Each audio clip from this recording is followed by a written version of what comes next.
बिस्मिल्लाहिर्रहमानिर्रहीम। अस्सलाम वालेकुम दोस्तों, जैसे कि मैंने आप लोगों को बताया था अल्टो के10 का एसी वायरिंग डायग्राम के ऊपर मुकम्मल इन्फॉर्मेशन आपको दूंगा।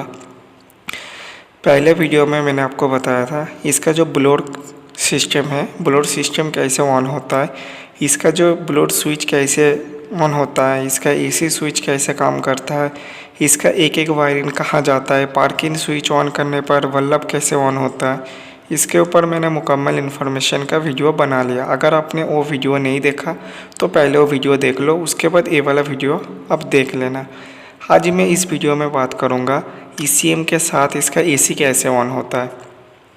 ये जो AC स्विच है, AC स्विच में जो ब्लू और येलो कलर का एक वायर ECM में जा रहा है, अब ECM में जाके ECM इसको कैसे कंट्रोल करके इस गाड़ी का अल्टो के10 का AC वायरिंग और AC कंप्रेसर जो है, कंप्रेसर कैसे ऑन कर रहा है, कैसे ऑफ़ कर रहा है, उसके ऊपर मैं आज मुकम्मल इन्फॉर्मेशन आपको देने की कोशिश करूँगा।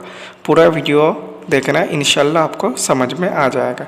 चलो देरी ना करके आज का वीडियो शुरू करते हैं।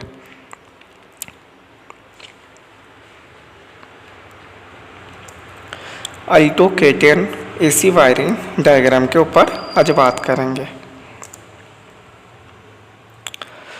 सबसे पहले हमारे को चाहिए एक फ्यूज़ जो होगा बैटरी का 15 एम्पेयर का फ्यूज़। उसके बाद चाहिए हमारे को एक AC का 10 एम्पेयर का फ्यूज़। उसके बाद हमारे को कंप्रेसर को कंट्रोल करने के लिए एक कंप्रेसर रिले चाहिए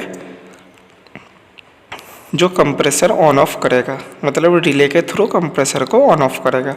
उसके बाद सारे रिले को ऑपरेट करने के लिए एक मेन रिले चाहिए। अब ये जो दो रिले है, ये दो रिले और दो फ्यूज़ जो स्क्रीन पे आपका फ्यूज़ बॉक्स दिख रहा है इसके अंदर ही होगा, ठीक है।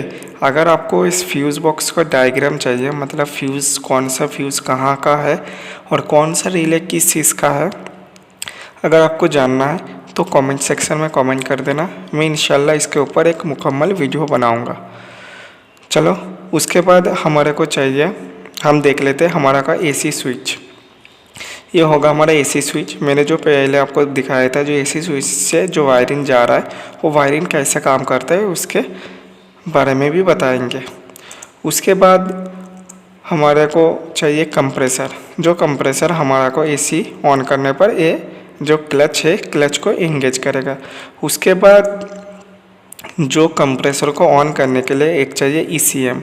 ये होगा आपका पूरा ECM का फुल फॉर्म होता है इंजन कंट्रोल मॉड्यूल, ठीक है। उसके बाद AC को, मतलब कंप्रेसर को ऑन करने के लिए, ऑफ करने के लिए कुछ सेंसर चाहिए, जो सेंसर AC को कट ऑफ करेगा, AC को ऑन करेगा, AC को ऑफ करेगा, मतलब एक मौसम के हिसाब से, एक टेम्परेचर के हिसाब से AC को कंट्रोल करेगा। वो इंजन कंट्रोल मॉड्यूल करेगा वो सेंसर के माध्यम से। चलो देख लेते हैं वो सेंसर कौन सा है। सबसे पहले सेंसर जो है हमारे पास वो है हमारा ET सेंसर। ET सेंसर का मतलब होता है इवेपोरेटिव टेम्परेचर सेंसर। उसके बाद जो सेंसर है वो सेंसर का नाम है हमारा ECT सेंसर। ECT सेंसर का मतलब होता है इंजन कूलेंट टेम्परेचर सेंसर। उसके बाद जो स्विच होता है ये होता है आपका प्रेशर स्विच।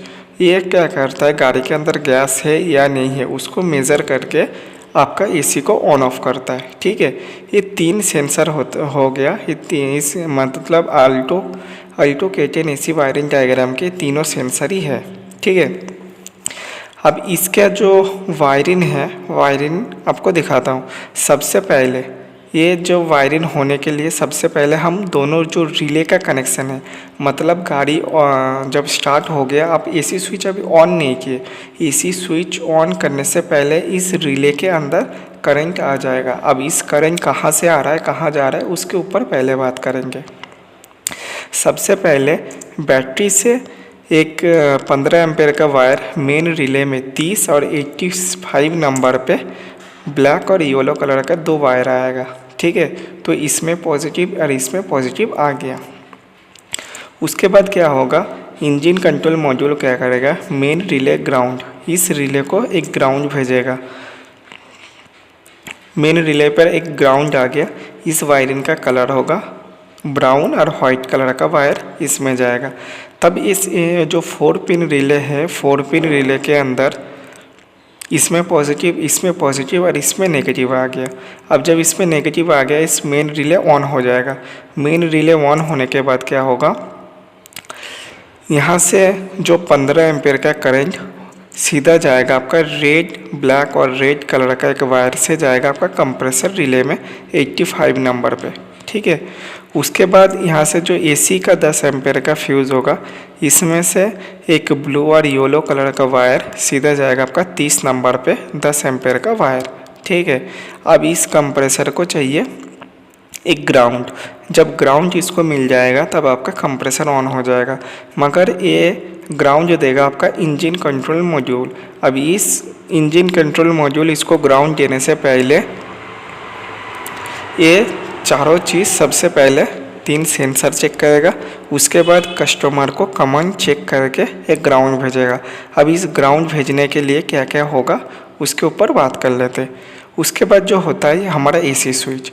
जब हम एसी स्विच ऑन करेंगे, एसी स्विच ऑन करने पर एक ग्रीन कलर का एक वायर सीधा आएगा आपका एसी स्विच इनपुट, मतलब आपका इंजन कंट्रोल मॉड्यूल के अंदर AC switch input AC switch के अंदर आएगा। मतलब इंजन कंट्रोल मॉड्यूल को पता लग गया जो कस्टमर ने एसी स्विच ऑन किया है। उसके बाद क्या होगा, जो हमारा ET sensor, evaporative temperature sensor है, वहाँ से इंजन कंट्रोल मॉड्यूल एक 5 वोल्ट का एक वायर सीधा देगा आपका ET सेंसर में। इस वायरिंग का कलर होगा ब्लू और वाइट कलर का वायर, इसमें आएगा 5 वोल्ट, ठीक है। उसके बाद ये सेंसर को ऑपरेट करने के लिए एक नेगेटिव चाहिए। अब ये नेगेटिव देगा आपका engine control module sensor ground से एक वायर होते हुए ये सीधा जाएगा आपका ET सेंसर के अंदर। इस वायरिंग का कलर होगा ऑरेंज कलर, ठीक है। इस ET सेंसर होता है इवेपोरेटिव टेम्परेचर सेंसर। अगर कूलिंग कॉइल के अंदर बर्फ़ जम रहा है या कूलिंग कॉइल के अंदर टेम्परेचर कम है तो इसके वजह से कंप्रेसर कट ऑफ मारता है। अगर ये सेंसर नहीं होगा तो ये कंप्रेसर कंटिन्यू चलता रहेगा। तो कंटिन्यू चलने से क्या होगा, ये कंप्रेसर ख़राब हो जाएगा।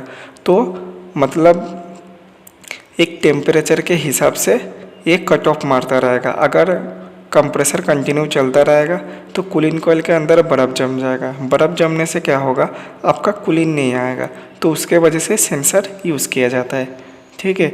उसके बाद दूसरा जो सेंसर है ECT सेंसर। ये सेंसर होता है गाड़ी का इंजन कूलेंट टेम्परेचर सेंसर होता है। ये सेंसर आपका जो रेडिएटर होता है उसका अंदर जो हॉर्स पाइप जाता है तो इंजन के साथ ये ECT सेंसर लगा हुआ रहता है। इस सेंसर का काम होता है इंजन के अंदर जो कूलेंट घूम रहा है उसको मेज़र करके ECM को बताना। तो ECM क्या करेगा, सबसे पहले यहाँ से 5 वोल्ट का एक वायर, यहाँ से लाइट ग्रीन कलर का एक वायर सीधा जाएगा आपका ECT सेंसर के अंदर 5 वोल्ट। उसके बाद क्या करेगा, इस इंजन कंट्रोल मॉड्यूल इस सेंसर को एक ग्राउंड भेजेगा। ये वायरिंग होगा आपका ऑरेंज कलर का वायरिंग सीधा जाएगा आपका ECT सेंसर के अंदर। तो इसके अंदर जो भी वेरिएबल रेसिस्टेंट होता है, ये रेसिस्टेंट अप डाउन होने से इंजन कंट्रोल मॉड्यूल को पता लग जाएगा गाड़ी के अंदर कूलेंट का टेम्परेचर कितना है। अगर कूलेंट का टेम्परेचर हाई है तो AC ऑन नहीं होगा। अगर कूलेंट का टेम्परेचर लो है तो आपका AC ऑन कर देगा। बहुत टाइम ऐसा होता है जो आपका ECT सेंसर में ख़राब होता है या शॉर्ट सर्किट होता है तो आपका AC ऑन नहीं होता। गाड़ी अगर गर्म होगा तब भी आपका AC ऑन नहीं होगा। अब देख लेते हैं हमारा ये प्रेशर स्विच। अब ये प्रेशर स्विच कैसे काम करता है। प्रेशर स्विच में सबसे पहले इंजन कंट्रोल ECM क्या करेगा, 5 वोल्ट भेजेगा आपका प्रेशर स्विच के अंदर। ये वाला वायरिंग होगा आपका ग्रे और ब्लू कलर का वायरिंग जाएगा आपका प्रेशर स्विच में। उसके बाद इस प्रेशर स्विच को एक ग्राउंड चाहिए। अब एक ग्राउंड इसमें से ही ले लेगा। इस वायरिंग का कलर होगा ऑरेंजी कलर होगा। उसके बाद जब यहाँ से 5 वोल्ट जाएगा, यहाँ से ग्राउंड होगा, दोनों चला गया। दोनों चले जाने के बाद प्रेशर स्विच के अंदर, प्रेशर स्विच का काम होता है इस 5 वोल्ट और इस ग्राउंड को लेके गाड़ी के अंदर जो प्रेशर है उस प्रेशर को वोल्टेज में कन्वर्ट करके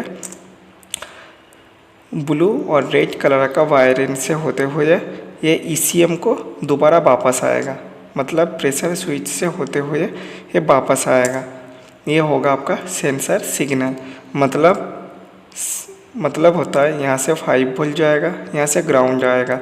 अब ग्राउंड जाने के बाद इस स्विच के अंदर जो प्रेशर होगा, मतलब AC पाइप के अंदर जो प्रेशर होगा उस प्रेशर को वोल्टेज में कन्वर्ट करके ब्लू और रेड कलर का वायरिंग से आएगा सेंसर सिग्नल के, ECM को देगा सेंसर सिग्नल।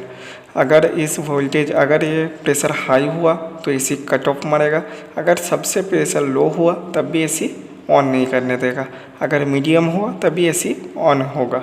ठीक है, उसके बाद क्या होगा, सारा सेंसर जब ओके हो जाएगा तब ECM क्या करेगा, हमारा यहाँ पर कंप्रेसर रिले ग्राउंड भेजेगा सीधा हमारा कंप्रेसर रिले को। ये वायरिंग का कलर होगा ग्रे कलर का वायरिंग। अब ग्रे कलर का जब वायरिंग यहाँ पर माइनस आ गया, यहाँ पर पॉजिटिव, यहाँ पर पॉजिटिव, तो यहाँ से क्या करेगा, इस रिले एक्टिवेट हो जाएगा। जब रिले एक्टिवेट हो जाएगा तब यहाँ से एक वाइट कलर का वायरिंग आ जाएगा हमारा कंप्रेसर में आ गया। कंप्रेसर में पॉजिटिव सिग्नल आ गया। अब नेगेटिव सिग्नल एक ग्राउंड से ले लेगा तो हमारा जो कंप्रेसर है, कंप्रेसर ऑन होना शुरू हो जाएगा। तो यही है जो अल्टो K10 का AC वायरिंग डायग्राम के बारे में।